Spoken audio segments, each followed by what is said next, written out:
Hello everyone, সবাই কেমন আছো? চলে এসেছি আজকে পূজার রান্নাঘরে আরও একটি পর্ব দেখার জন্য।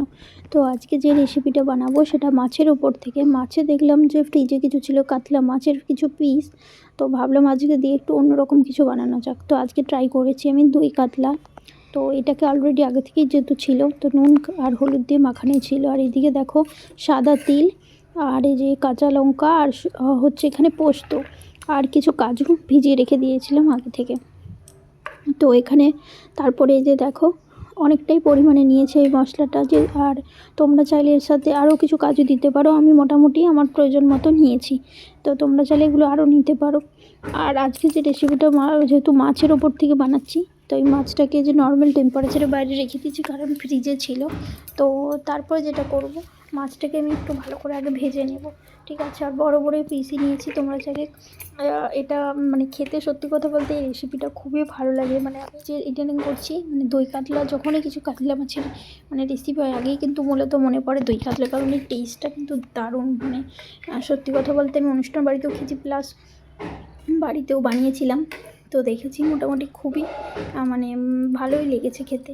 তো সেই জন্যই মূলত তোমাদের সাথে এই রেসিপিটা শেয়ার করা। তাই দেরি না করে চটপট চলো শুরু করা যাক।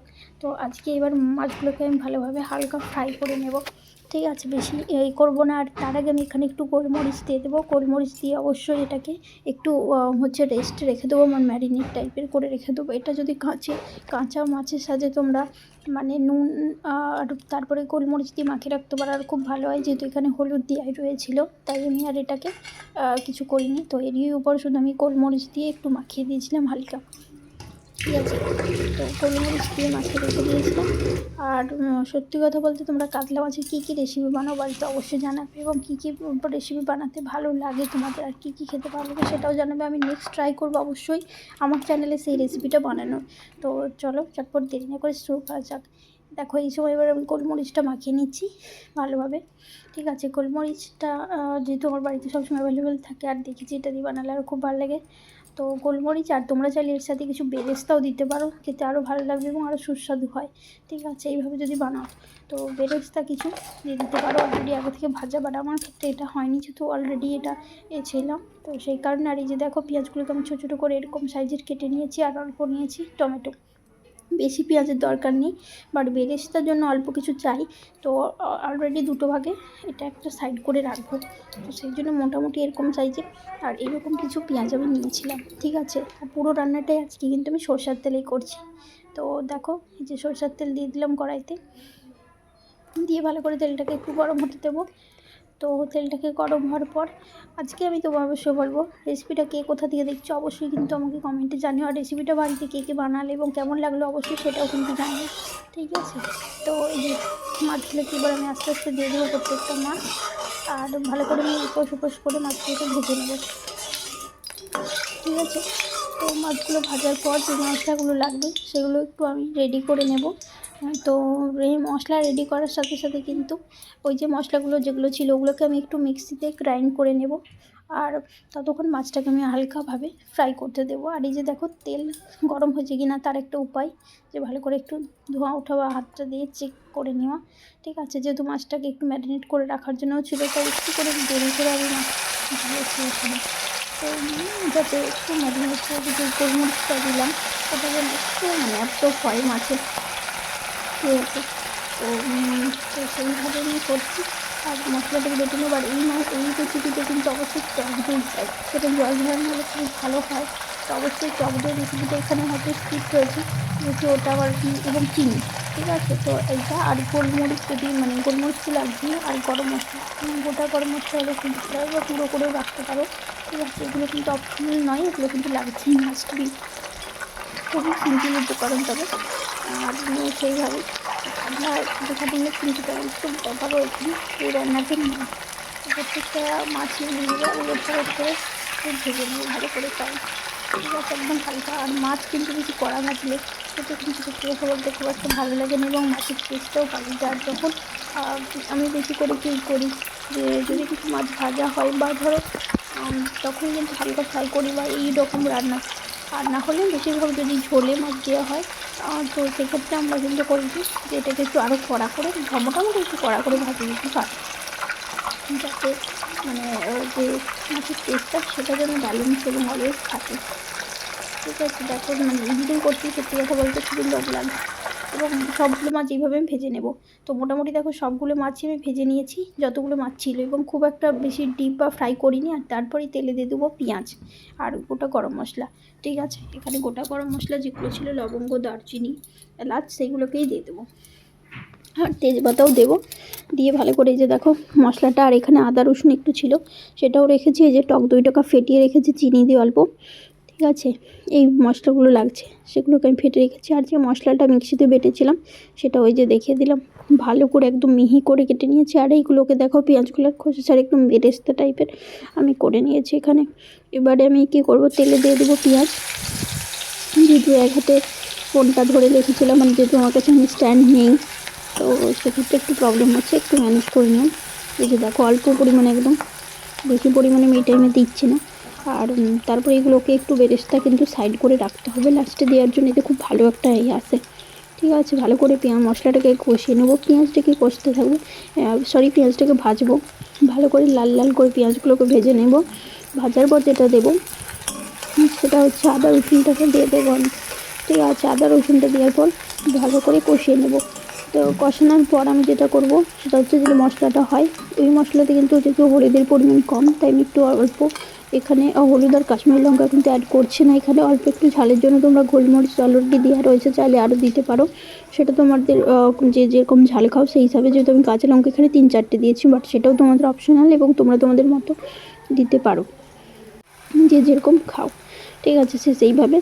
আর এখানে অল্প তো চিনি লাগছেই, তো সেই জন্য এটা ব্যালেন্স করার জন্য অবশ্যই কিন্তু তোমরা তোমাদের মতো রাখতে পারো। ঠিক আছে, আর এই যে দেখো কিছু বেরেস্তা আমি অলরেডি সাইড করে রেখে দিয়েছি, কারণ এখানে পুরোটাই যদিও করেছি, বাট এখানে এবার মশলাটা দিয়ে দেবো। ঠিক আছে, যে মশলাটা রয়েছে গোটা গরম মশলাগুলোকে দিয়ে দেবো, তেজপাতা দিয়ে দেবো, আর তারপরে আমি এখানে যে মশলাগুলো ছিল সেগুলো দিয়ে দেবো। আর অল্প একটু চিনিও দিয়েছি, যাতে কালারটা এবং টেস্টটা আরও ভালো আসে। তো অল্প একদম সামান্য পরিমাণে চিনিটা দেবে, তাহলে কী হয়, যেরকম মাংস রান্না আমরা করি সাধারণত ঠিক সেই হবে, তাহলে কী হয় এটার মানে যে ব্যালেন্সিং ব্যাপারটা ওটা চলে আসবে। তো দেখো এখানে ঠিক আছে, আমি অল্প আরেকটু পেঁয়াজ যেহেতু তুলে রেখেছিলাম সেটাও দিয়ে দিলাম। আর এই যে দেখো বেরেস্তার জন্য অলরেডি সাইড করে রেখেছিলাম, যে সেটাকে দেওয়ার পর আমি সেটাকে সাইড করে রাখার পর আমি আরও পেঁয়াজ কিছু ভেজে নিচ্ছি। পেঁয়াজ ভাজার পর যে মশলাগুলো থাকে, আদা রসুন বাটা, সেটা দিয়ে দেবো। খুব সুন্দর একটা স্মেল পাবে তোমরা, খেতে দারুণ লাগবে। একবার বলবো এইভাবে কাতলা মাছের দই কাতলাটা বানিয়ে দেখো, সত্যি কথা বলতে দারুণ। তুমি কাতলা মাছের যে কোনো রেসিপি ছেড়ে দিয়ে শুধু বলবে এই দই কাতলাটাই রেসিপিটি বানাও। স্পেশালি আমি দই খেতে একদমই ভালো লাগে না, আর আমি দই খাই না, আর এই রান্নাতে দিলে খুবই ভালো লাগে। আর তবে এখানে টক দই লাগছে, আর পুরো ফাটানো টক দইটা জল ছেড়ে একটু ফাটিয়ে নিয়েছি। ঠিক আছে, তো পেঁয়াজটাকে ভালো করে ভাজতে দেবো। আর যেহেতু মশলা কষানোর উপরেই তোমার রান্নার ডিপেন্ড করে টেস্ট এবং কেমন কালার আর খেতে কেমন লাগবে। তো মশলার যে কোনো রান্নাতে আমি ভালোভাবে চেষ্টা করি সেটাকে আরও একটু কষানোর, এবং ধিমি আছে, তো সেটাই দেখো জাস্ট করছি। আর এখানে কিন্তু পেঁয়াজটা দেখো আমি কোনো রকমভাবে বেরেস্তা টাইপের কাটিনি, একটু কুচো করে কেটে নিয়েছি, যাতে। আর এই কাটানোর উপরেও যখন তোমরা আনাজপাতি কাটবে, সবজি, তার উপরে টেস্ট কিন্তু অবশ্যই ব্যালেন্স করে। তো যে যেরকম রান্না সেভাবে কিন্তু অবশ্যই চেষ্টা করতে হবে। সেই রান্নাটিকে একটু আমি চেষ্টা করি যে ভালোভাবে সবজিটা কাটানোরও চেষ্টা করি, তাতে কি অনেক সময় ভাজা বা সেদ্ধ বা যেটাই টেস্ট হোক সব কিছুটাই ব্যালেন্স করে। তো এটা কিন্তু আমার মা বলে, মায়ের থেকে শিখেছি, যে কাঠের উপরেও রান্নার কিন্তু একটা অনেক বড় ব্যাপার থাকে। ঠিক আছে, তো তারপরে যে মশলাটা দেখো দিয়ে দিলাম, আদা রসুন বাটা দিয়ে আমি ভালোভাবে আরও কষিয়ে নেব। ঠিক আছে, যেহেতু এখানে লঙ্কা গুঁড়োটা লাগছে না, আর কাশ্মীরি লঙ্কাটা আমি দিচ্ছি না, হলুদ গুঁড়োটা, তো এখানে গোলমরিচ গুঁড়ো আর লঙ্কা গুঁড়োটা আমি ওই অপশনালভাবে এটা হয়েই দিয়ে দেবো। তো এই যে দেখো তেল যখন ছেড়ে আসছে মশলা থেকে, তখন বাকি মশলা যেটা ছিল, ধরো যেটা ছিল তোমার চার মগজ, পোস্ত, সাদা তিল, কাঁচা লঙ্কা, কাজু, তো ওই মশলার যেটা পেস্ট করে রেখেছিলাম ওইটা আমি দিয়ে দেবো। ঠিক আছে, তো আস্তে আস্তে দেবো। যে দেখো মশলাটা কষে যখন একদম তেলটা ছেড়ে আসছে, সেই পর্যায়ে আমি কিন্তু এবার দিয়ে দেবো তো অলরেডি তোমরা এইভাবে বানিয়ে দেখতে পারো, কারণ আমি এইভাবে বানিয়ে দেখেছি। আর একটা জিনিস, এখানে টমেটো দিতে হবে, তো আমার টমেটো দেওয়া হয়নি, বাট মানে স্কিপ করে গিয়েছিলাম বলাতে। তো টমেটোটা এই যে অল্প পরিমাণে দিয়ে দিলাম, দিয়ে ভালো করে টমেটোটাকে কষিয়ে নিচ্ছি। আর টমেটোটাকে কষিয়ে নেওয়ার পর আমি অবশ্যই তোমাকে যে মশলাটা ছিল ওই মশলাটা দিয়ে দেবো, দিয়ে আরও কিছুক্ষণ কষিয়ে নেবো ভালো করে। আর এখানে একটু অল্প পরিমাণে নুন দেবে, আর যাতে পেঁয়াজগুলো ভালোভাবে যত তাড়াতাড়ি পারো মানে পেঁয়াজগুলো একটু সেদ্ধ হয়ে যায়, ভাজাও হয়ে যায়, প্লাস মানে সব টমেটো গলে যায়, ঠিক আছে। আর এই যে দেখো, আর নুনটা দিয়ে দিলাম, ঠিক আছে। এতে কী হয়, ভালো ফ্লেভারটাও আসবে। তো পুরোটাই দেখো, পুরো রান্নাটাই বেশ মানে এডিটিং করতে বসে জল এসছে বারবার, মানে কিছু চাই না। আর এটা বানিয়ে দিলে আমার মনে হয়, এমনিতে ফিশ আমার খেতে খুব একটা ভালো লাগে না। তো ফিশের কোন কোন রান্নার আইটেম তোমরা দেখতে অবশ্যই কিন্তু তোমরা আমাকে জানিও, ঠিক আছে। তো দেখো জাস্ট তারপরে যে মশলাটা ছিল ওই মশলাটা আমি দিয়ে দেবো, দিয়ে কিন্তু ভালো করে কষিয়ে নেবো আবার। আর মশলাটা দেওয়ার পর কষাতে হবে। তো মশলাটা দেওয়ার পর আমি কষিয়ে নেব, কষানোর পর আমি যেটা ছিল নুনটাকে একটু ব্যালেন্সিং করে দেখে নেব, দেখে চেক করার পর ফেটানো টক দইটা ছিল ওই ফেটানো টক দইটা কিন্তু দিয়ে দেবো, ঠিক আছে। ওই ফেটানো টক দইটা দিয়ে দেবো, দেওয়ার পর অবশ্যই দেখবো যে মানে ভালো করে এটাকে আরও একটু নেড়ে নেবো এবং মশলাটাকে আর একটু কষে নেবো হালকাভাবে। তো কষানোর পর এখানে নুন চিনি সব কিছু ব্যালেন্সিং আছে কিনা দেখবো। তারপরে কিন্তু যে মাছগুলো রয়েছিলো ওই মাছগুলো আমি দিয়ে দেবো, ঠিক আছে।